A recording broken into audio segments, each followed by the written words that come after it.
শনিবার সকালে চাঁপাইনবাবগঞ্জ সদর উপজেলার ঘটনা ঘটে। বিস্ফোরণে ঘটনাস্থলে প্রাণ যায় 2 জনের, গুরুতর আহত হয় আরো 3 জন। খবর পেয়ে ঘটনাস্থলে গিয়ে পুরো বাড়ি ঘিরে রাখে পুলিশ ও বিজিবি। ফায়ার সার্ভিসের কর্মীরা ঘটনাস্থলে পৌঁছে উদ্ধার অভিযান শুরু করে। স্থানীয়রা জানান, বাইরে থেকে কারিগর এনে বোমা তৈরির সময় বিস্ফোরণে হতাহতের ঘটনা ঘটে। বিস্ফোরণের পর থেকে পলাতক রয়েছে পরিবারের সদস্যরা।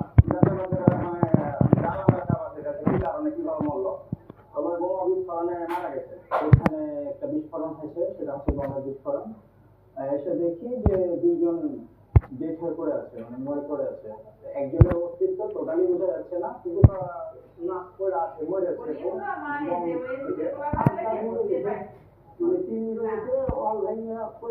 নির্বাচন পরবর্তী নাশকতা করতে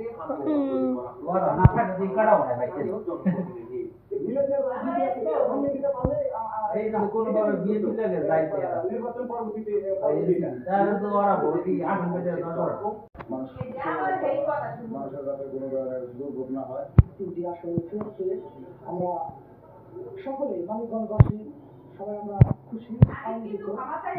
মানিকগঞ্জ 1 আসনে প্রায় 7,000 ভোটারের ব্যবধানে জয়ী হয়েছেন জেলা বিএনপির সাবেক সাধারণ সম্পাদক এসএজি সাকুর।